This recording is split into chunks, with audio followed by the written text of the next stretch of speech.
저, 이스라엘로 복귀한, 포로에서 복귀한, 제사장 예스와와 또한 수룹바벨을 중심으로, 초막절의 절기를 지키고 이제 예배를 시작하고요. 그리고 성전의 기초를 놓는 그런 말씀을 보았습니다. 이렇게 기초를 놓고, 예배를 하나님 앞에 드리기 시작하였으면, 우리는 무엇을 기대합니까? 하나님 그 다음에 선한 길로 인도하실 것들을 기대하잖아요. 그렇죠? 근데 오늘 그 에스라 말씀을 보게 되면요. 그렇지는 않습니다. 오늘 말씀해 보게 되면요. 이 성전을 기초를 놓고 성전을 건축하는 데에 참 어려운 점들이 많이 발생합니다. 물론 그 어제 말씀을 통하여서 이스라엘 백성들이 포로 후기에 들어와서 성전이 없음에도 불구하고 하나님께 예배드리는 것은 그들의 영과 진리로 예배하여 드리는 것이 중요하지만 그럼에도 불구하고 하나님을 온전하게 오랜 시간 동안 그들이 예배드리기 위해서는 성전이 반드시 필요하였습니다. 그렇기 때문에 이 성전을 지어야만 했어요. 그들에게 예배할 수 있는 공간이 필요합니다. 비도 없는 그러한 그 비가 내리는 그러한 장소에서 바람 부는 장소에서 추운 장소에서 항상 예배드릴 수만은 없잖아요. 그렇죠? 또 하나님께 예배드릴 수 있는 그런 공간이 필요하였기 때문에 이 성전을 건축하였습니다. 이것이 그들에게는 가장 그 소원하고 열망하는 것이었죠. 이 성전을 건축하기 위하여서 이 사람들은 바벨론에서 돌아온 겁니다. 사실 이 바벨론에서 돌아오는 이 백성들을 생각해 보게 되면, 어, 이 바벨론에서 포로기에서 어렵다고만 우리가 생각할 수가 없어요. 왜냐하면 이미 한 60년, 70년의 시간이 지났기 때문에 그들은 이미 바벨론에 정착한 그러한 백성들이었습니다. 어느 정도 살만했어요. 그럼에도 불구하고 그들이 예루살렘에 돌아오기를 열망하고 소망하였던 것은 무엇이냐면 하나님께 그 성전이 있던 곳에서 하나님을 예배하고 싶다라는 그 갈망함이 그들이 있었던 겁니다. 그 갈망함. 그리고 그 갈망한 가운데 이 성전을 기초를 놓고 나서 어제 말씀과 같이 어떤 사람들은 기쁨으로 찬양을 하기도 하고 어떤 사람들은 통곡하기도 하였습니다. 그리고 이후에 말씀에 하나님이 정말로 이 성전 짓는 것을 일사천리로 진행할 수 있도록 인도해 주셨으면 좋겠는데 그렇지 못한 말씀이 오늘 나오고 있어요. 오늘 그 1절 말씀을 보게 되면 이렇게 시작하고 있습니다. 사로잡혔던 자들이 바벨론의 포로에서 돌아온 사람들입니다. 그렇죠? 이들이 여호와의 성전을 건축한다라고 하는 이 소식이 이 주변 지역에 다 전파되었습니다. 근데 이러한 그 전파되어진 것을 듣자 그 소문이 퍼지자 누가 이 이야기를 들었냐면요. 우리 1절 뒤에 말씀 보기는 누가 들었다고 합니까? 유다와 베냐민의 대적이 들었더라고 합니다. 유다와 베냐민의 대적. 이 유다와 베냐민이라고 하게 되면 우리가 무엇을 생각해야 되냐면요. 유다 지파와 베냐민 지파가 바로 이 남유다의 그러한 사람들입니다. 이전 멸망하기 전에 남유다와 북이스라엘을 갈라졌었잖아요. 그렇죠? 남유다에 있었던 그 백성들이 바로 이 유다와 베냐민 지파에서 이 두 지파였었거든요. 이 두 지파를 중심으로 레위 지파가 물론 있긴 하였었지만 근데 이 두 지파가 중심적인 그러한 지파였습니다. 근데 이들의 대적이 있었어요. 누가 대적일까요? 여기에 분명하게 어떠한 사람들이 대적이라고 나오지는 않지만 이 북이스라엘에 이사 온 사람들이 있었습니다. 누가 이사 왔었냐면 우리 BC 722년경에 북이스라엘이 멸망하지 않았습니까? 그렇죠? 근데 아수르에 멸망하였는데 이 아수르라고 하는 그러한 나라는 그 자신들이 멸망시킨 나라 점령한 그러한 그 백성과 민족 그 나라를 그냥 내버려 두지 않았습니다. 어떻게 했었냐면 포로로 붙잡아갔어요. 근데 포로로 붙잡아갔을 때 포로로 붙잡아간 것뿐만 아니라 다른 그 민족들을 그곳에 와서 살게 하였습니다. 그러니까 그 자신들이 점령한 나라들을 막 바꾸는 겁니다. 민족들을 막 섞어놔요. 왜 그렇게 하겠었냐면 반란이 일어나지 않도록 하기 위하여서 약하게 만들기 위하여서 이러한 일들이 있습니다. 여기 유다와 베냐민의 대적들이라고 하게 되면 이제부터 누가 나오는 거냐면 사마리아 백성들이 나오는 거예요. 사마리아 사람들. 이 사람들이 이 북쪽에 있었었는데 이 사람들이 이러한 이야기를 듣자 이거를 별로 좋아하지 않았던 겁니다. 그런데 오늘 2절과 3절 말씀을 보게 되면요. 이게 참 이상한 그러한 말씀이 나옵니다. 제가 예전에 그 말씀을 잘 몰랐을 때 이 말씀을 읽을 때마다 왜 이렇게 했을까라는 의문이 들었던 건데 우리 2절 말씀을 같이 한번 읽어보겠습니다. 스룹바벨과 족장들에게 나와 이르되 우리도 너희와 함께 건축하게 하라. 우리도 너희같이 너희 하나님을 찬도라. 아스루 왕 에사라돈이 우리를 이리로 오게 한 날부터 우리가 하나님께 제사를 드리노라 하니. 우리 이 말씀은 제가 방금 전에 말씀드린 것과 같이 북이스라엘로다 아수르에게 아수르가 점령하였을 때 북이스라엘로 이렇게 이주하게 된 그 백성들이 와서 이 유다와 베냐민 지파 사람들에게 이야기하는 겁니다. 포로에서 돌아온 사람들이 이야기하는 거예요. 뭐라고 부탁을 하냐면요. 우리도 너희와 함께 성전을 건축하고 싶다. 하나님을 예배하고 싶다. 우리도 하나님을 찾는 사람이다. 여러분들 같으면 이러한 이야기를 들었을 때에, 우리 같으면 이러한 이야기를 들었을 때 어떻게 해야 되겠습니까? 도와주고 싶잖아요. 그렇죠. 함께 예배하게 하고 싶잖아요. 그렇죠. 근데 오늘 뒤에 말씀에 보게 되면요. 수르바벨과 예수아와 이스라엘 백성들이 그것을 허락하지 않습니다. 뭐라고 이야기하냐면요. 굉장히 냉정하게 이야기합니다. 우리 그 3절 우리 그 중간쯤에 우리 그들이 이야기했던 부분을 같이 한번 볼까요?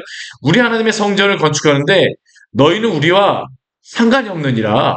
바사왕 고레스가 우리에게 명령하신 대로 우리가 이스라엘의 하나님 여호와를 위하여 홀로 건축하리라.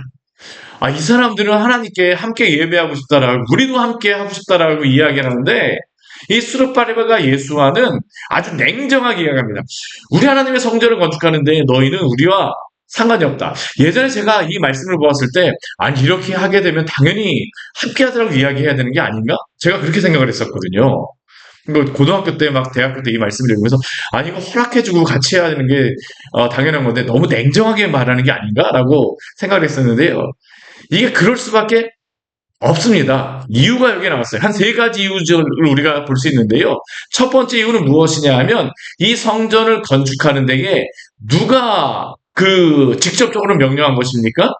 고레스가 명령한 것이 그렇죠. 우리가 앞에 고레스의 칙령을 보게 되면 각 민족에게 이것을 명령하였습니다. 너희가 각 조상의 그러한 곳 이스라엘 백성에게는 예루살렘으로 들어가서 특별히 이스라엘 백성들은 너희가 살던 예루살렘으로 들어가서 하나님의 성전을 건축하고 그곳에서 나를 위하여 기도하라. 누구에게 명령한 겁니까? 이스라엘 백성들에게 명령한 것입니다. 그러니까 이 명령을 받은 사람이 누구냐면 이스라엘 백성들이에요. 그러니까 이것을 다른 민족과 한다는 것은 고레스 왕의 명령을 어긴다라는 겁니다. 어긴다라는 거예요. 그렇기 때문에 이것에 대해서 이들이 허락하지 않았습니다. 그런데 두 번째 이유는 무엇이냐 하면 사실 이들이 와서 돕겠다라고 하지만 돕고자 하는 사람들은 아니었습니다. 이미 1절 말씀에 이들은 누구라고 이야기합니까? 대적이라고 이야기하고 있습니다. 대적. 사실 이 남유다 백성들이 여기 와서 포로에서 돌아온 백성들이 여기 와서 이들이 머무르게 되지만 사실 이 사람들은 이것을 탐탁지 않게 생각했습니다. 세상적으로 보기에 이게 문제가 되어져요. 어떤 것에서 문제가 되어질까요? 우리 이스라엘 백성들이 출애굽하고 나서 가나안 땅으로 돌아올 때 각 지파에게 하나님께서 무엇을 주셨습니까? 기업을 주셨습니다. 각 지파마다 기업이 있었고요. 물론 그 70년 동안 흩어져 있긴 했었지만 이 포로에서 돌아온 백성들이 각자의 처소로 흩어졌다라고 이야기를 했잖아요. 그렇죠? 흩어지게 되면 이들은 어디로 갔을까요? 각자의 기업으로 찾아간 겁니다. 자신의 땅 찾으러 간 것이에요. 예전에 그 자신의 할아버지, 아버지가 짓고 살았던 그 집과 그 토지를 찾기 위해서, 기업을 찾기 위해서 이들은 돌아갔습니다. 근데 그곳에 돌아갔을 때에 누가 있었을까요?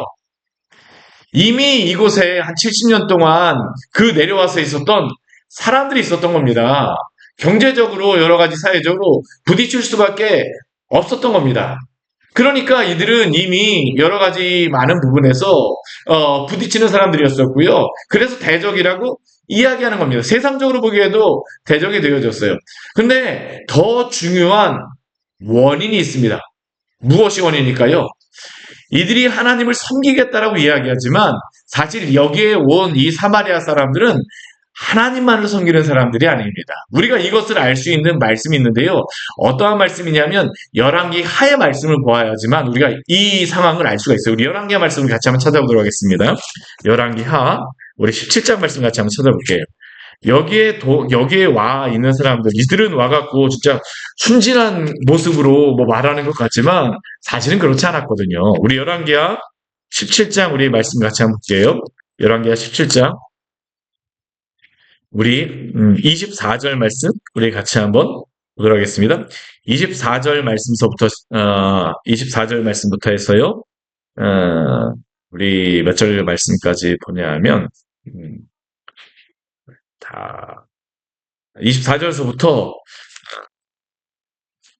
우리 뒤에 33절까지인데 우리 같이 한번 읽어볼게요. 24절부터 우리 33절까지 말씀 우리 한 절씩 교도하도록 하겠습니다. 아수르 왕이 바벨론과 구다와 아와와 하마과 스바라임에서 사람을 옮겨다가 이스라엘 자손을 대신하여 사마리아 여러 성읍에 두매 그들이 사마리아를 차지하고 그 여러 성읍에 거주하니라.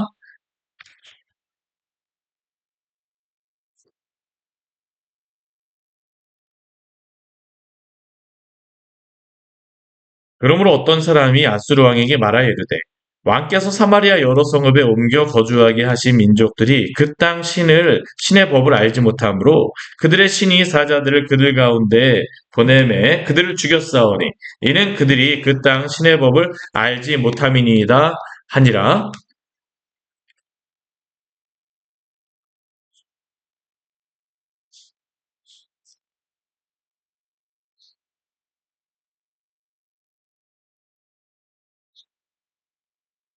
여기까지만 한번 보게 되면요. 이 포로로 붙잡혀온 사람들을 보게 되면 이 사람들이 그 아수르의 각 지역에서 온 사람들입니다. 그렇죠? 그들이 왔는데 왔을 때 이 사람들이 하나님을 온전히 섬길 수 있었을까요? 섬기지 못합니다. 그러니까 하나님께서 이들에게 여러 가지 징계를 내리셨어요. 심판을 하신 겁니다. 질병이라든가 여러 가지 많은 그러한 사건들이 있었던 것이죠. 그러니까 이 아수르 왕에게 무엇을 이 신하가 제안하였냐면 아마 여기에 총독이었겠죠. 여기에 그 신의 법을 알지 못하였어요. 신의 법이란 하나님에 대한 그 섬기는 법입니다. 그렇죠? 그것을 알지 못해서 이런 문제가 발생하기 때문에 여기에 이 사람들이 이 신의 법을 아는 사람을 보내서 교육시키는 것이 좋겠습니다라고 하는 것을 이야기하였어요. 그러니까 누구를 보내냐면 이 포로로 붙잡혀간 사람 중에 제사장을 여기에 보냈던 것입니다. 그러니까 이 제사장을 보니까 이 제사장이 와서 무엇을 알려줄까요? 하나님에 대하여서 전하였을 것입니다. 하나님을 예배하는 것에 대해서 알려 주었을 것이에요. 근데 여기에 한 가지가 문제가 있습니다. 어떠한 문제가 있습니까? 우리 이미 북이스라엘 백성들이 여기에 살긴 했었지만 이 북이스라엘 백성들은 하나님 온전히 제대로 섬기지를 못했어요. 왜 문제가 발생했었냐 하면 단과 베들의 금송아지를 세우면서 기존에 북이스라엘에 있던 레위 지파와 제사장들이 남쪽으로 내려왔었습니다. 그러다 보니까 여기에 제대로 하나님을 섬기는 법을 아는 사람들이 없었습니다. 그런데 그러한 사람들 중에 제사장을 보내왔으니까 이 사람들이 제대로 하나님을 섬기는 법을 알려주었을까요? 잘 알지도 못하는 겁니다. 하나님을 제대로 섬기지도 못하는 거예요. 그런데 이 사람들은 무엇을 알고 있을까요? 하나님을 예배해야 된다는 것은 알고 있습니다. 자기들 마음대로 어떻게 섬기는 그런 모습들이 있었던 것이었죠. 근데 이들이 온전히 하나님만을 섬기지 않았어요? 그 뒤에 말씀을 보게 되면요. 이들이 하나님에 대한 법을 배웠음에도 불구하고 우리 28절, 29절, 우리 28절 이후의 말씀 우리 또 한번 읽어볼게요. 이에 사마리아에서 사로잡혀간 제사장 중 한 사람이 와서 베들에 살며 백성에게 어떻게 여호와 경외할지를 가르쳤더라.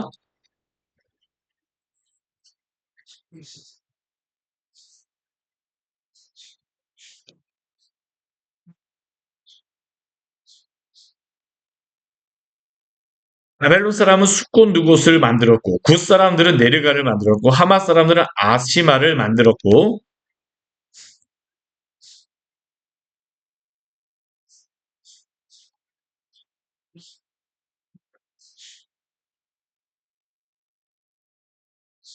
그들이 또 여호와를 경외하여 자기 중에서 사람을 산당의 제사장으로 택하여 그 산당들에서 자기를 위하여 제사를 드리게 하니라. 이와 같이 그들이 여호와도 경외하고 또한 어디서부터 옮겨왔든지 그 민족의 풍속대로 자기의 신들도 섬겼더라. 딱 어떤 모습인지 아시겠죠? 이들이 여호와 경외하는 법을 배웠다라고 하고 여호와를 경외한다라고 하지만 사실 이 사람들은 여호와만을 경외하는 사람들이 아닙니다. 만약 그랬다라고 하게 되면 뭐 성령까지 들어가지 못하게 한다 할지라도 함께 하나님을 예배하는 것에 참여하기는 했겠죠. 이방인의 뜰들이 분명히 성전에 있었기 때문에. 근데 이 사람들은 어떠한 사람들입니까? 우상 숭배를 하는 사람들입니다. 여기 아까 그 제사장이 어디에 살았었냐면요. 베델에 살았다고 합니다. 우리 28절 말씀에 보면 이 온 제사장도 베델에 살았습니다. 이 베델에서는 무엇이 있었다고요? 금송아지가 있었어요. 금송아지 섬겼던 그 제사장이어서 하나님 경외하는 법을 가르쳤으니까 제대로 가르치지도 못하고요. 또한 여기에 있었던 사람들이 자기네 신들을 버리지도 않았습니다. 바벨론에서 왔든지 각 지역에서 왔든지 뭐 하나님을 섬긴다라고 하지만 여러 가지 우상도 다 내버려 두고 있습니다. 자기들끼리 제사장도 또 세웁니다. 여호와를 경외한다라고 하면서 자기의 그 산당들에서 우상들을 여전히 섬기고 있습니다. 이러한 사람들을 데려다가 함께 예배해야 될까요? 우리 이들에게 그 포로에서 돌아온 백성들에게 문제가 무엇이었었냐면요. 그 문제가 아니라 이들이 분명하게 인식하고 있는 한 가지가 있었습니다. 뭐냐면 그들이 왜 하나님으로부터 심판과 징계를 받았나라는 겁니다. 왜 그들이 심판과 징계를 받았습니까? 한 손에는 하나님을 섬기는 것 같지만 또 한 손에는 바알과 아세라를 섬겼었습니다. 그리고 그것에 대해서 하나님께서 심판하셨거든요. 근데 만약 이들이 또 다시 이 이방 사람들, 분명히 우상을 숭배를 하는 사람들을 알고 있음에도 불구하고 그들의 그런 공동체 안에 같이 들어와서 예배한다라고 하게 되면 그 공동체는 금방 무엇이 될까요?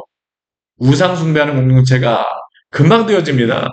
그러니까 이들이 이것을 허락하지 않은 것입니다. 사실 이들이 와서 여기 함께 하겠다라고 하는 것은 이 포로에서 돌아온 백성들로 하여금 이 하나님을 섬기는 신앙에서 넘어뜨리려고 하는 게 바로 이 대적들의 목적이었죠. 그러다 보니까 이 이스라엘 백성들이 이것에 대해서 허락하진 않습니다. 사실 이것은 오늘 우리 한국 교회에도 굉장히 중요한 그런 부분입니다. 우리 한국 교회가 여러 가지 부흥도 하고 많은 그러한 은혜도 있었지만, 근데 또 한편에서는 어떤 문제가 있었었냐면요.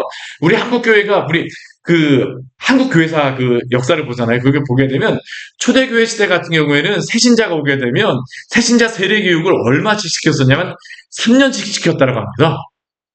3년씩 시키면서 정말 우리가 웨스트민스터 신앙고백서와 같은 그런 것들을 한국 그런 것들을 번역을 해갖고요. 나름대로 그걸 만들어갖고 막 3년씩 교육을 시키고 철저하게 교육을 시켰습니다. 교리교육 시키고 성경교육 철저하게 시켰거든요. 근데 우리 교회가 부흥하면서 어떻습니까? 이런 걸 다 잊어버렸거든요.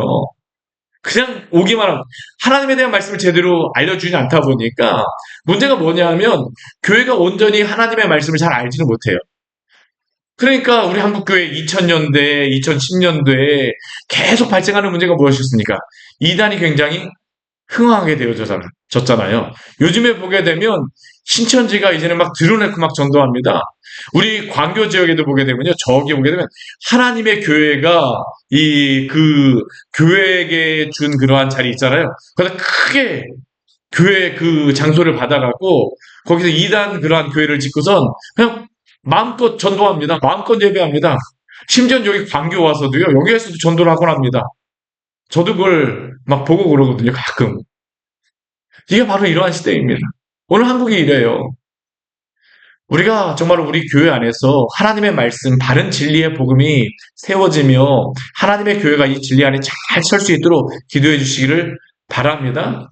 우리가 하나님의 백성들로 들어오는 것은 맞지만 그러나 교회가 바른 교리에서 벗어나도록 하면 안 됩니다. 왜냐하면 그것은 그렇게 되게 되면 교회가 되어질 수가 없거든요. 하나님의 참된 교회가 될 수가 없습니다. 오늘 이스라엘 백성들에게 일어났던 일이 바로 이것입니다. 근데 문제는 무엇일까요? 이들이 이러한 일이 있고 나서 우리 4절 말씀해 보게 되면요. 에스라 우리 4장 4절 말씀해 보게 되면요. 이들이 이러한 일이 있고 난 다음에 어떤 일이 발생하게 되냐면 이로부터 그 땅 백성이 유다 백성의 손을 약하게 하여 그 건축을 방해하되 이제 이후서부터는 어떡합니까? 성전 건축을 방해하게 됩니다. 어느 정도로 방해했을까요? 우리 5절 말씀을 보게 되면요. 바사왕 고레스의 시대부터 바사왕 다리오가 즉위할 때까지라고 이야기를 합니다. 이 고레스는 이스라엘 백성들에게 그 성전을 지으라고 이야기했던 그러한 왕인데요. 이 고레스 왕 때부터 고레스가 허락하였는데 이때부터 시작해서 바사왕 다리오가 즉위할 때까지 이 바사왕 다리오는 언제냐면 성전이 건축될 때가 바로 이 바사왕 다리오 때입니다. 다리오 왕 때예요. 이때 성전이 건축하는데요. 이때까지 계속 이 계획을 막았던 것입니다. 그런데 이게 참 재미있는 게 뭐냐면 우리 뒤에 말씀을 보게 되면요. 우리 6절 말씀을 보게 되면 이러한 말씀이 있습니다. 우리 6절 말씀 같이 한번 해볼게요. 아하수에로가 즉위할 때에 그들이 글을 올려 유다와 예루살렘 주민을 고발하니라. 이 아하수에로는 누구냐 하면 다리우 왕 다음에 왕이 되는 왕이 바로 이 아하수에로입니다. 이 아하수에로의 부인이 누구냐? 왕비가 누구냐? 에스더입니다. 에스더. 에스더 때에도 이러한 방해가 있었다는 거고요. 그리고 또 누가 있냐면 우리 7절 말씀을 또 한번 같이 보겠습니다. 아닥사스다 때에 비슬람과 미드르닷과 다부엘과 그의 동료들이 바사왕 아닥사스다에게 글을 올렸으니 우리 여기까지만 읽어볼게요. 아하스레그로가 즉위하였을 때에도 유다와 예루살렘 주민을 고발하였습니다. 또 우리 아닥사스다 그 다음 왕이거든요. 그때에도 또 글을 올립니다. 계속 상소를 올리는 겁니다. 성전이 건축되었음에도 불구하고요. 그 이후에도 상소를 올리는 내용이 나와 있어요. 이게 한 몇 년 정도 이게 나오는 거냐면 이 역사적으로 보게 되면 한 100년이 넘는 시간입니다. 이미 성전이 건축되었음에도 불구하고요. 계속적으로 이스라엘 백성들이 하나님을 섬기는 신앙에서 벗어나도록 계속 이러한 일을 해나했다는 겁니다. 이 아닥사스다 왕 때 누가 오냐면 에스라가 옵니다. 그리고 또 누가 오냐면 느헤미야가 옵니다. 우리 이 에스라와 느헤미야 말씀은요, 이게 같이 붙어 있는 말씀입니다, 사실은요. 그러다 보니까 이게 에스라 때만 이렇게 문제를 일으켰던 것이 아니라 이 아닥사스다 때까지도 계속 문제를 일으켰던 겁니다. 오늘 에스라 말씀에 그 에스라가 이 편지를 쓰고 있잖아요. 그렇죠? 오늘 1장부터 6장까지는 에스라 이전의 사람들이 성전을 건축했던 그런 말씀인데 그때도 이 사마리아에 있는 사람들이 성전을 건축하는 것을 문제를 일으켰었는데 에스라가 포로 귀환하잖아요. 포로 귀환했을 때에도 계속 방해하였습니다. 적응하지 못하겠어요. 그리고 이 아닥사스 왕 때 느헤미야가 와갖고 성벽을 건축할 때에도 방해하였습니다. 우리 이제 느헤미야 말씀 이후에 보게 될 텐데 이게 한 100여 년 정도 계속 이러한 일이 있었다는 겁니다. 이것은 우리에게 무엇을 말씀하고 있을까요? 하나님의 백성이 세워지고 하나님의 나라가 세워지는 것을 하나님이 싫어하십니까? 아닙니다. 하나님은 이것을 원하십니다. 그러나 그렇다고 해서 아무 문제가 없는 것은 아닙니다. 오히려 마귀는 주님의 성도가 주님께로 돌아오지 못하도록 하고 또한 주님의 백성이 하나님의 말씀대로 살아가지 못하게 합니다. 오늘도 그렇게 한다는 겁니다. 우리가 하나님의 뜻대로 살아가겠다라고 하잖아요. 사단이 어떻게 합니까? 문제를 계속 일으킵니다. 심지어 예전에 제가 이러한 분도 봤어요. 제가 그 예전에 교회를 안 다니다가 교회를 다니니까 문제가 너무 많이 발생하는 것 같아요. 그래서 제가 교회 다니는 거 조금 약간 쉬겠습니다라는 그런 이야기도 제가 실제로 들었습니다. 왜 그렇습니까? 사단이 이렇게 주님을 섬기는 것을 막기 때문입니다. 사랑하는 여러분, 하나님을 섬기려고 결심하셨습니까? 그러면 더욱더 하나님을 섬기기 위해서 애를 쓰고 힘을 내시기를 바랍니다. 이게 문제가 없다라고 생각을 하면 안 됩니다. 사단은 끊임없이 그러한 문제를 일으켜요. 오히려 이러한 생각 가운데 무엇가 주냐면 하나님이 내가 예수님 믿고 하나님의 뜻대로 사는 것을 하나님이 별로 좋아하지 않는 것인가? 교회를 세우는 것을 하나님이 이때에 하나님이 교회를 세우는 것을 막는 것은 아닌가? 아닙니다.